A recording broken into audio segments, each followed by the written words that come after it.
Hello good morning और हिंदी में समझे। और आप देख रहे हैं क्लीन न्यूज बिहार। समय हो चला है बिहार की खबरों को जानने का, उनसे अपडेट होने का। चलिए जानते हैं आज की 25 मुख्य बड़ी खबरों को। उससे पहले अगर आप क्लीन न्यूज बिहार चैनल को सब्सक्राइब नहीं किए हैं तो प्लीज चैनल को सब्सक्राइब करके बेल आइकन प्रेस कर लीजिए। चलिए शुरुआत करते हैं आज की पहली और महत्वपूर्ण बड़ी खबरों से।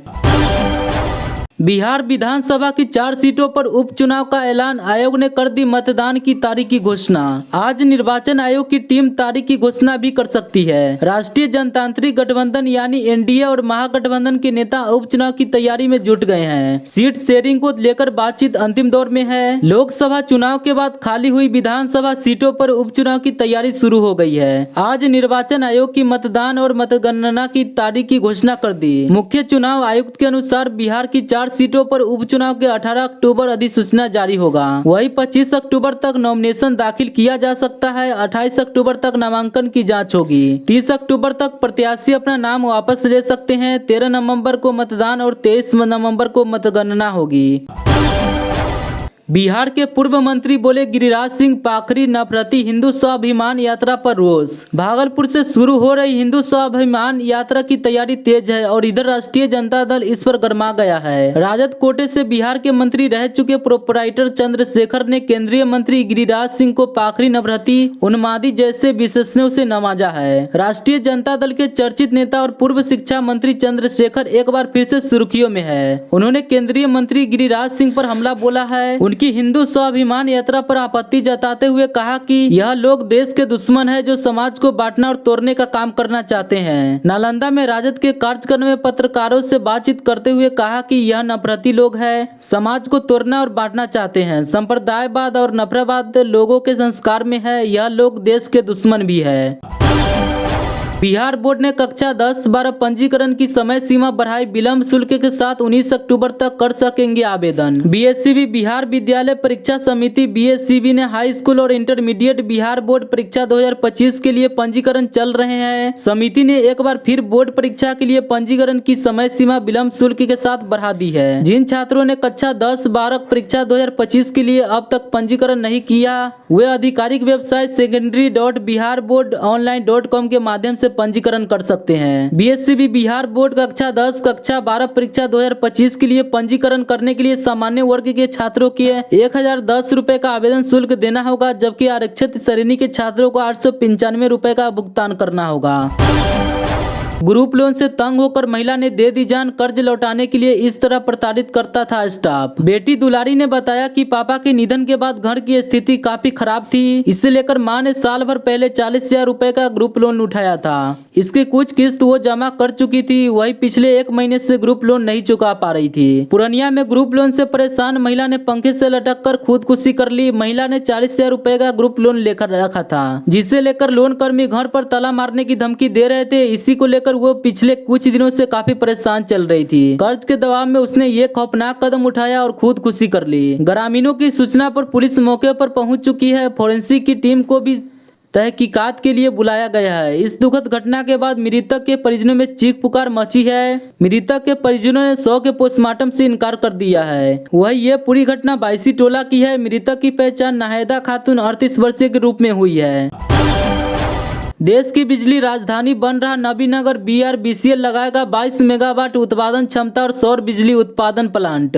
बीआरबीसीएल के मुख्य कार्यकारी अधिकारी विजय सिंह शास्त्री ने कहा कि बीआरबीसीएल ने पावर प्लांट परिसर में 100 करोड़ की लागत से 22 मेगावाट बिजली उत्पादन क्षमता वाली सौर ऊर्जा विद्युत उत्पादन संयंत्र स्थापित करने की योजना बनाई है। ताप विद्युत उत्पादन के मामले में देश की बिजली राजधानी के रूप में चर्चित हो रहे हैं। औरंगाबाद के नबीनगर में सौर विद्युत उत्पादन के क्षेत्र में भी कदम बढ़ाया है। यहाँ स्थापित भारतीय रेल एवं एनटीपीसी लिमिटेड से संयुक्त उपक्रम भारतीय रेल बिजली कंपनी लिमिटेड बीआरबीसीएल के 1000 मेगावाट ताप विद्युत उत्पादन क्षमता वाले इकलौते पावर प्लांट ने 100 करोड़ से अधिक की लागत से और सौर विद्युत उत्पादन संयंत्र स्थापित करने की पहल की है। पटना नई दिल्ली के बीच वंदे भारत और तेजस स्पेशल ट्रेन चलेगी। बरौनी और जयनगर के लिए भी स्पेशल ट्रेनें। दीपावली और छठ त्योहार के मद्देनजर रेलवे के फेस्टिवल स्पेशल ट्रेनें चलाने का निर्णय लिया है। दीपावली और छठ पर्व के अवसर पर यात्रियों की भारी भीड़ को देखते हुए रेलवे ने कई स्पेशल ट्रेनों का परिचालन शुरू करने का निर्णय लिया है। यात्रियों की सुविधा के लिए पटना नई दिल्ली के बीच वंदे भारत स्पेशल और तेजस सुपर फास्ट फेस्टिवल स्पेशल के लिए साथ साथ नई दिल्ली से बरौनी और जयनगर के लिए भी स्पेशल ट्रेनों का संचालन किया जाएगा। ये ट्रेनें 24 अक्टूबर से 7 नवंबर 2024 के बीच चलेगी ताकि यात्रियों को त्योहार के दौरान यात्रा की सुविधा मिल सके। रेलवे ने त्योहारों के मौके पर भीड़ को कम करने और यात्रियों की सुरक्षा एवं आराम को सुनिश्चित करने के लिए इन विशेष ट्रेनों को चलाने का फैसला किया है।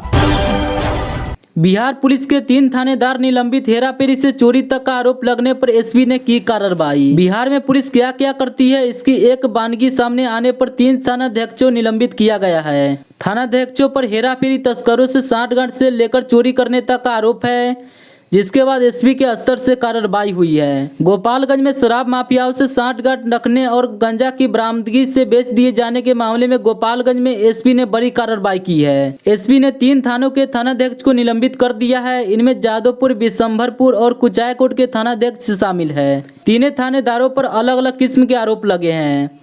बताया जा रहा है कि जादवपुर थानाध्यक्ष पिंटू कुमार ने कुरियर कंपनी के नाम पर चलने वाली एक वाहन से 250 किलोग्राम गांजा जब्त किया था। गांजा को जब्त करने के बाद 70 किलोग्राम दिखाया गया, जबकि बाकी गांजा को जादवपुर थाना क्षेत्र के रहने वाले एक तस्कर के हाथ बेच दिया गया था। गांजा की बरामदगी होने पर सदर एसडीपीओ प्रांचल ने प्रेस कॉन्फ्रेंस भी किया था। वही बिशंभरपुर थानाध्यक्ष मनोज कुमार पर शराब माफियाओं से संपर्क रखने का आरोप है। पिछले कुछ दिनों से एसपी लगातार थाने की कार्यकलाप की गतिविधियों पर नजर रख रहे थे। हाल ही में थाने में पहुंचकर भी जांच भी किए थे। शराब तस्करों से संपर्क रखने के आरोप में इन्हें निलंबित किया गया है। आज कल रात नींद नहीं आती, महिला सिपाही का वीडियो वायरल। इंस्टा रील से बिहार पुलिस परेशान। बिहार के डीजीपी आलोक राज पुलिस मुख्यालय की ओर से साफ दिशा निर्देश जारी करा रहे हैं, मगर पुलिसकर्मी उनकी बातों को दरकिनार कर रहे हैं। अब एक महिला सिपाही का कई वीडियो वायरल है। इसमें वह वर्दी में अलग अलग गीतों पर एक्ट कर रही है। बिहार के हाजीपुर में डायल 112 की पुलिस वाहन पर तैनात एक महिला सिपाही का वीडियो सोशल मीडिया पर खूब तेजी से वायरल हो रहा है। महिला सिपाही ने वर्दी पहनकर एक दो नहीं बल्कि कई रोमांटिक गाने पर रील्स बनाकर सोशल मीडिया इंस्टाग्राम पर अपलोड की है। अब यह महिला सिपाही सोशल मीडिया पर खूब तेजी से वायरल हो रही है। बताया जा रहा है कि महिला सिपाही जंदाहा थाना क्षेत्र में डायल 112 पुलिस गाड़ी पर तैनात है।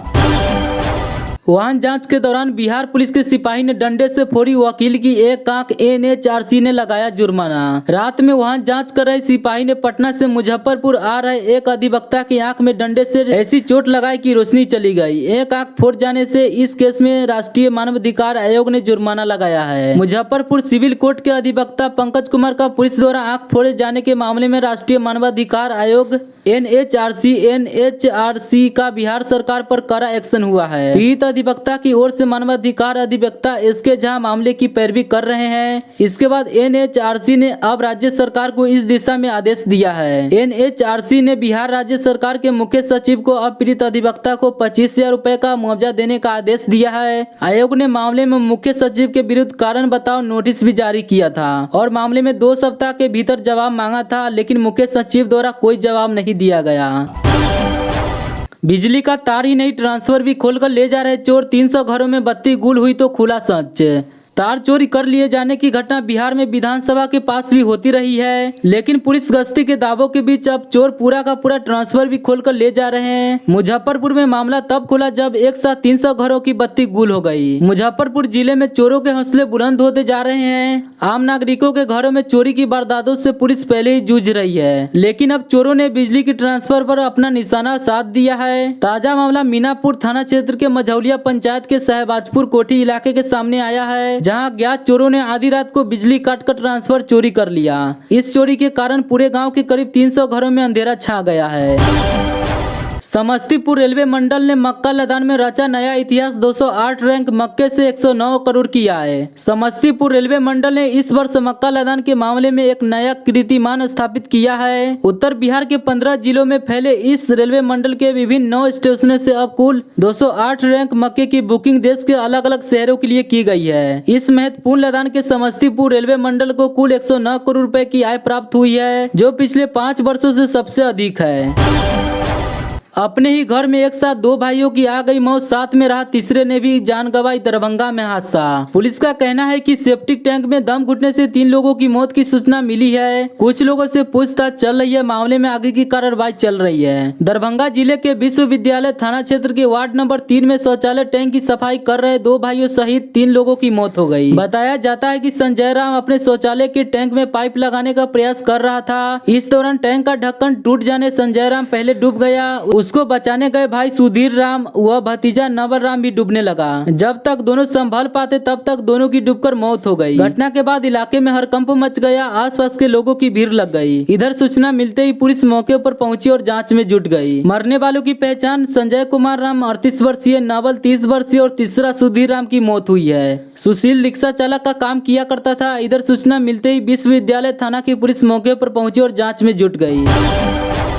पूर्णिया में 7 साल के मासूम की मौत, खेलने के दौरान पोखर में डूब गया, 3 घंटे बाद मिला शव। डगरुआ थाने की पुलिस ने बताया कि खेलने के दौरान पोखर में डूबने से 7 वर्षीय बालक की मौत हो गई। मौत के बाद लाश को कब्जे में लेकर पोस्टमार्टम के लिए भेज दिया गया और मामले की जांच पड़ताल की जा रही है। पूर्णिया में खेलने के दौरान पोखर में डूबने से 7 वर्षीय मासूम बच्चे की मौत हो गई। मौत के बाद परिजनों में मातम पसरा हुआ है। सूचना पर पुलिस घटनास्थल पर पहुंचकर लाश को कब्जे में लेकर पोस्टमार्टम के लिए पूर्णिया जीएमसीएच भेज दिया। घटना पूर्णिया जिले के डगरुआ थाना क्षेत्र के लाल बालू की है। मृतक बालक की पहचान डगरुआ थाना क्षेत्र के लाल बालू गांव निवासी दिलीप बढ़ई के 7 वर्षीय पुत्र प्रतीक बालक के रूप में की गई है।